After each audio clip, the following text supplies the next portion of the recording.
সুপ্রিয় শিক্ষার্থী বন্ধুরা, আশা করি সবাই ভালো আছো। আজকে তৃতীয় অধ্যায় থেকে লজিক গেটের ন্যান্ড লজিক গেট নিয়ে পড়ালেখা করব। দেখো, এই ন্যান্ড লজিক গেট একটি যৌগিক গেট। কারণ কি, চলো দেখি।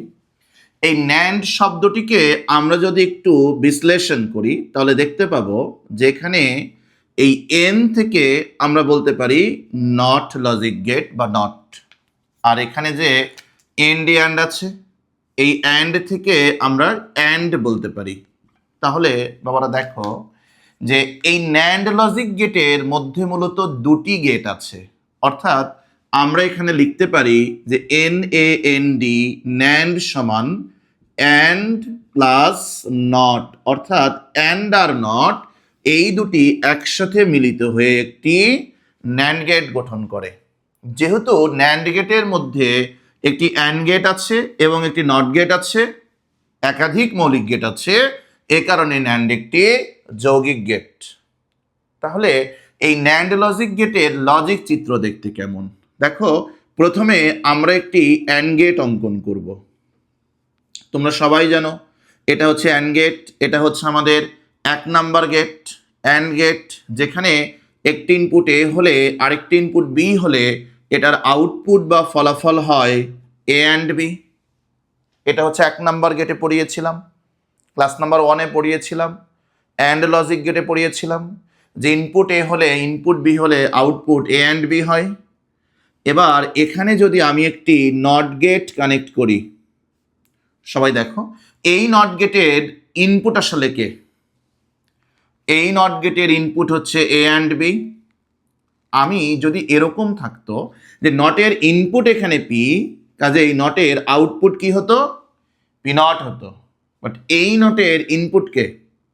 এ বি, কাজে এই নটের আউটপুট কে আসবে? এ অ্যান্ড বি টোটাল নট আসবে, এ অ্যান্ড বি টোটাল নট আসবে। কাজে এটার নাম কি? এটার নাম হচ্ছে অ্যান্ড গেট, আর এটার নাম কি? Not gate. কাজে এই অ্যান্ড আর নট একসাথে মিলিত হয়ে কোন গেট গঠন করে? ন্যান্ড গেট গঠন করে। সো আমরা পরীক্ষায় যখন আসবে তখন এভাবে দুইবারে আঁকাবো না, এই দুটাকে একসাথে মার্জ করে আঁকাবো। সেটা কিভাবে দেখো।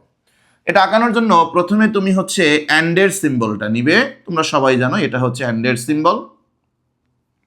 আর এখানে এই নটটাকে বড় করে না আঁকিয়ে শুধু নটের এই সার্কেলটা নিবে, তুমি নটের এই সার্কেলটা নিবে।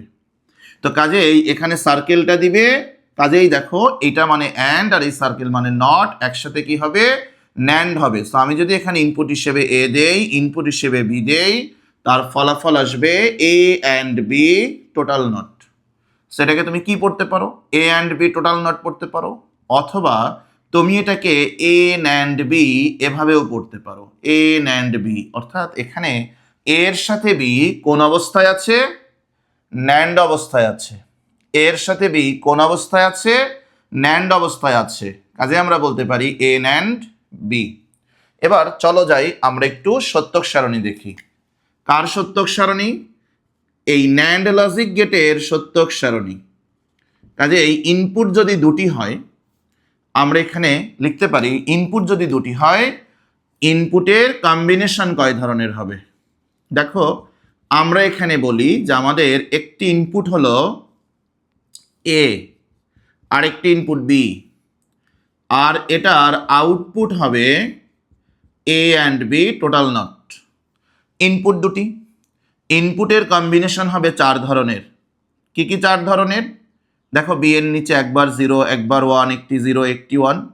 এর নিচে দুইবার করে 0, দুইবার করে 1। এবার আমি এখানে সে কি করব?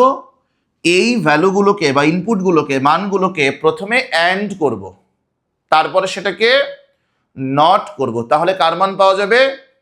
ন্যান্ডের মান পাওয়া যাবে। Look at this my dear student, 0 এবং 0কে যদি অ্যান্ড করি, বলো তো 1 নাম্বার গেটের ক্ষেত্রে 0 আর 0কে যদি অ্যান্ড করো, 0 অ্যান্ড 0, ফলাফল কি আসবে? 0 আসবে। কারণ তোমরা পড়েছিলে অ্যান্ড লজিক গেটে 0 থাকলেই 0 হয়। বাবারা এখানে 0 আছে কি না? আছে। 0 একবার থাকলেও 0 আসবে, জিরো দুইবার থাকলেও জিরো আসবে। তাহলে জিরো অ্যান্ড জিরো সমান জিরো। জিরো জিরোকে অ্যান্ড করলে ফলাফল জিরো আসে। এই জিরোকে তুমি যদি আবার নট করো, এই জিরোকে যদি নট করো তাহলে ফলাফল কি পাওয়া যাবে? ওয়ান পাওয়া যাবে। কাজেই এখানকার ফলাফল আসবে ওয়ান। আবার দেখো, জিরো আর ওয়ান অ্যান্ড করলে জিরো পাওয়া যায়, সেই জিরোকে নট করলে ফলাফল ওয়ান। ওয়ান আর জিরো অ্যান্ড করলে জিরো পাওয়া যায়, জিরোকে নট করলে ফলাফল ওয়ান। ওয়ান আর ওয়ান অ্যান্ড করলে ওয়ান পাওয়া যায়, সেই ওয়ানকে নট করলে জিরো। আমি শেষেরটা আরেকবার বলছি, ওয়ান আর ওয়ান অ্যান্ড করলে ওয়ান পাওয়া যায়, সেই ওয়ানকে তুমি যদি নট করো তাহলে কি পাওয়া যাবে? জিরো পাওয়া যাবে। কাজেই এটা হলো দুই ইনপুট বিশিষ্ট ন্যান্ড লজিক গেটের সত্যক সারণী। এবার তোমাদেরকে আমি তিন ইনপুট বিশিষ্ট ন্যান্ড লজিক গেটটা পড়িয়ে দিচ্ছি। দেখো, আমি এখানে লিখব তিনটি ইনপুট বিশিষ্ট, তিনটি ইনপুট বিশিষ্ট ন্যান্ড লজিক গেট, তিনটি ইনপুট বিশিষ্ট ন্যান্ড লজিক গেট। তাহলে তিনটি ইনপুট বিশিষ্ট ন্যান্ড লজিক গেটে ইনপুট থাকবে কয়টি? অবশ্যই তিনটি। একটা ইনপুট, আরেকটা ইনপুট, আরেকটা ইনপুট। এই হলো আমাদের অ্যান্ড, এবং অ্যান্ডের পরে নট, একসাথে কি হলো? ন্যান্ড হলো। সো আমরা এখানে লিখতে পারি ইনপুট যদি লেটস সে এ হয়, বি হয়, সি হয়, তার আউটপুট হবে A and B and C total not. এবার এখানে একটু সত্যক সারণী দেখাই। বলো তো বাবারা, ইনপুট যদি তিনটি হয়, ইনপুটের কম্বিনেশন কয় ধরনের হয়? সবাই জানো তো নাকি? ইনপুট যদি তিনটি হয়, ইনপুটের কম্বিনেশন হবে ঠিক 8 ধরনের। সো আমরা এখানে ধরে নেই আমাদের একটি ইনপুটে একটা বি আর একটা সি, তার আউটপুট কি হবে? A and B and C total not. ইনপুটের কম্বিনেশন দেখো, একটি, দুটি, তিনটি, চারটি, পাঁচটি, ছয়টি, সাতটি, সর্বশেষ 8টি। দেখো আমরা এখানে ইনপুটের কম্বিনেশন আঁকিয়েছি 8টি, যেখানে সি এর নিচে একবার জিরো, একবার ওয়ান, একবার জিরো, একবার ওয়ান, একবার জিরো, একবার ওয়ান, একবার জিরো, একবার ওয়ান। বি এর নিচে দুইবার করে জিরো, দুইবার করে ওয়ান। এরপরে এর নিচে 4 বার জিরো, 4 বার ওয়ান। এবার এই মানগুলোকে তুমি প্রথমে অ্যান্ড করবে, পরবর্তীতে নট করবে, ঠিক আছে? তাহলে দেখো, এই 0 0 0 0 0 0 0 0 0 তিনটা জিরোকে অ্যান্ড করলে জিরো আসে, সেই জিরোকে নট করলে ওয়ান আসে। 0 0 1, look at this, 0 0 1। So 0 0 1 K and করলে জিরো হয়, জিরোকে নট করলে ওয়ান আসে। 0 1 0 0 1 0 অ্যান্ড করলে জিরো হয়, জিরোকে নট করলে ওয়ান আসে। 0 1 1 অ্যান্ড করলে জিরো হয়, জিরোকে নট করলে ওয়ান হয়। 1 0 0 অ্যান্ড করলে জিরো, জিরোকে নট করলে ওয়ান। 1 0 1 অ্যান্ড করলে জিরো, জিরোকে নট করলে ওয়ান। 1 1 0 অ্যান্ড করলে জিরো আসে, জিরোকে নট করলে ওয়ান আসে।